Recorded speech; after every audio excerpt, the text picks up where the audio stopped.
चलो, ये अच्छा हुआ नवरात्रि से पहले अपनी सिमरन की शादी हो रही है। क्यों, आप ऐसा क्यों बोल रही हो आंटी? अब तुम कौन हो? मैंने तुम्हें पहचाना नहीं बिटिया। आंटी, मेरा नाम करिश्मा है और मैं सिमरन की सहेली हूँ। अच्छा अच्छा, शहर से आई हो? हाँ आंटी, मैं और सिमरन एक ही कॉलेज में पढ़ते हैं और एक ही साथ रहते थे शहर में। अच्छा अच्छा, और वहाँ शहर में सब ठीक ठाक? हाँ आंटी। अब आपने जवाब नहीं दिया मेरी बात का। किस बात का? वही आप कह रहे थे ना अभी कि अच्छा हुआ जो नवरात्रि से पहले सिमरन की शादी हो रही है। करिश्मा की बात का वहां बैठी किसी भी औरत ने कोई जवाब नहीं दिया।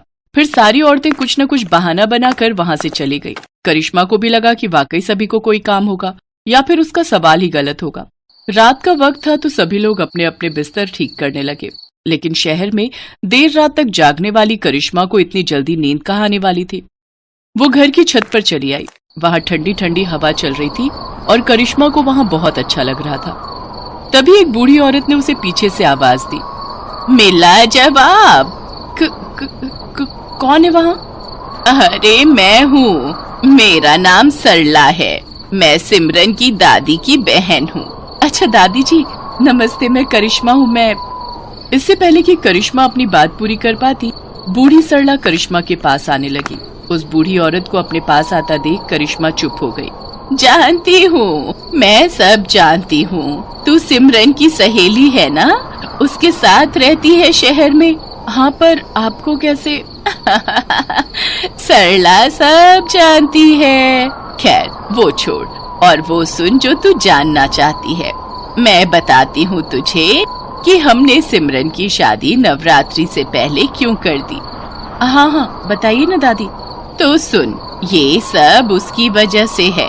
अरे वही जिसके डर से पूरा गांव थर थर कांपता है।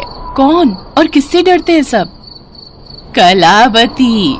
जैसे ही उस बूढ़ी औरत ने वो नाम लिया, अचानक से एक तेज हवा का झोंका उन दोनों के बीच से होकर गुजरा और ठीक सामने एक पेड़ की टहनियां हिलने लगी। उस झोंके की वजह से करिश्मा को ठंड का एहसास हुआ।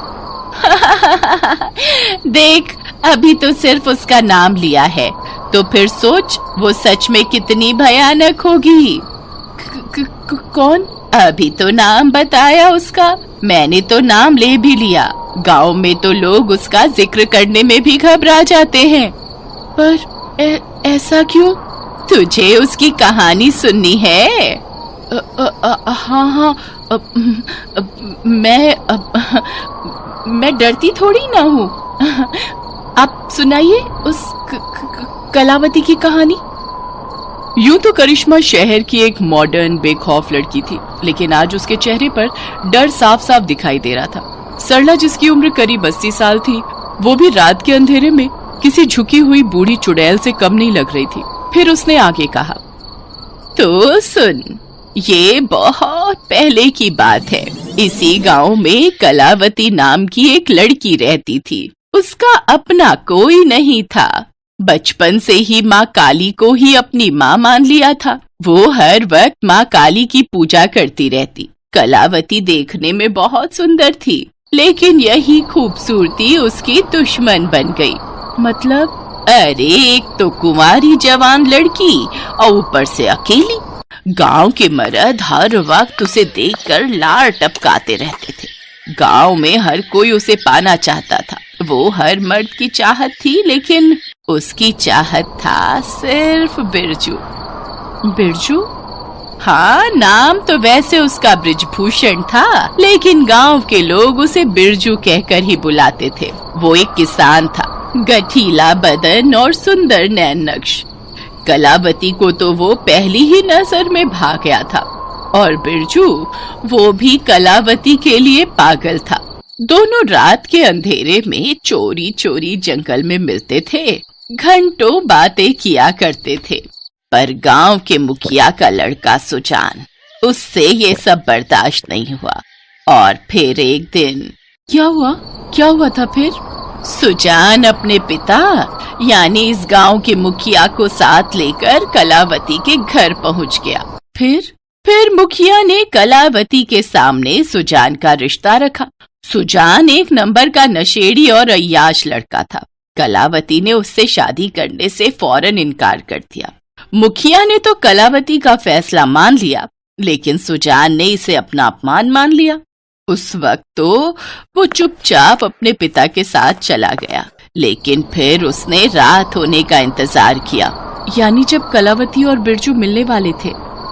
बिल्कुल सही। रात में जैसे ही कलावती से मिलने बिरजू आया तो सुजान ने पीछे से उसके सिर पर एक लाठी मार दी। हालांकि उस हालत में भी बिरजू ने सुजान से जमकर लड़ाई लड़ी, लेकिन फिर सुजान ने बिरजू के पेट पर तलवार घुसा दी। तलवार के वार से बिरजू उसी वक्त मर गया। फिर क्या हुआ दादी? सुजान एक हैवान था। उसने कलावती को पकड़कर उसके हाथ पैर बांध दिए। उस रात जंगल के अंधेरे में सुजान ने कलावती को कहीं का नहीं छोड़ा। वो बेचारी रोती रही, रहम की भीख मांगती रही, लेकिन वो नहीं रुका। और फिर उसने बिरजू के पेट से थोड़ा सा खून निकालकर कलावती के मुंह पर लगा दिया और उसके मुंह में कपड़ा ठूस दिया।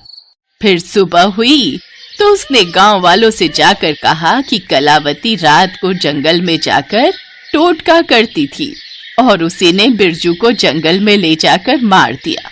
गांव वालों ने सुजान की बात मान ली। सुजान की बातों में आकर गांव वालों ने उस मासूम को वहीं जंगल में जिंदा जला डाला। शिट, कितना कमीना था वो सुजान। और वो सब गांव वाले, उन्होंने एक बार भी उस बेचारी की बात नहीं सुनी। कलावती सब कुछ बताना चाहती थी, लेकिन सुजान ने सबसे कहा कि अगर उसका मुंह खोला तो वो काले मंत्र पढ़कर सबको सम्मोहित कर लेगी। उसकी इस बात पर भी सबने भरोसा कर लिया। कलावती जलती रही और पूरा गांव उसे बस मरते हुए देखता ही रहा। फिर उस सुजान का क्या हुआ? 1 मिनट दादी, इस गांव का नाम भी तो सुजानपुर है ना? यही तो विडंबना है मेरी बच्ची। अपने पिता की मौत के बाद वो सुजान गांव का मुखिया बन गया। पैसे के दम पर वो सबका मालिक बन बैठा। गांव के बाहर चौराहे पर जिसकी मूर्ति है वो वही है, वो सुजान। गांव का हर आदमी आज तक उसे एक भला आदमी और कलावती को चुड़ैल मानता है। पर ये तो सरासर गलत बात है। गलत तो है ही, पर जानती हो उसके बाद क्या हुआ? क्या? उस दिन कलावती भले ही जलकर मर गई, लेकिन उसकी आत्मा यहीं रह गई। वो जंगल देख रही हो, वहीं उसको जलाया था और वो आज भी वहीं भटकती है। लेकिन जब भी नवरात्रि का त्योहार आता है और कोई माँ काली की पूजा करता है तो कलावती गांव में आती है, किसी को मारने नहीं बल्कि माँ काली की पूजा करने। तो क्या इस बार भी वो आएगी? पता नहीं, क्योंकि कलावती के डर से पिछले कई सालों से यहाँ कोई माँ काली की पूजा नहीं करता, पर तुम करती हो। हाँ, मैं भी माँ काली को बहुत मानती हूँ, पर आपको ये कैसे पता? वो तुम्हारे गले में काली माँ का लॉकेट जो दिख रहा है। अरे हाँ, बचपन में ही माँ ने पहना दिया था। अच्छा, ये सब छोड़िए और ये बताइए कि आखिर कलावती को मुक्ति कैसे मिलेगी? मिल सकती है अगर सभी लोग उसे अपने बीच बुलाएं और उससे माफी मांगे। और हाँ, उस सुजान की मूर्ति को गिराना होगा। बाप रे, गांव वाले मानेंगे? हाँ, क्यों नहीं, अगर उन्हें सच्चाई का पता चल जाएगा तो।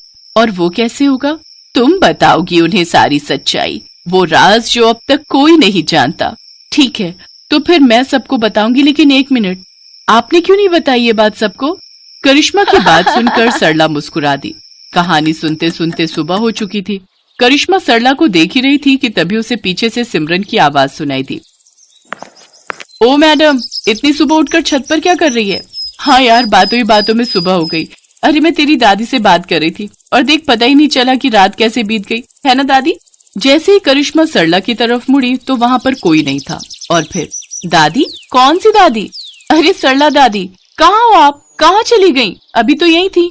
करिश्मा की बात सुनकर सिमरन के माथे से पसीना बहने लगा। उसने चिल्लाकर सबको छत पर बुला लिया। जब सब लोग आ गए तो उसने करिश्मा से कहा, फिर से बोलना, अभी क्या बोला तूने? अरे यही तो बोला था कि सरला दादी के साथ मैं रात भर छत पर थी, वो मुझे कलावती की कहानी सुना रही थी।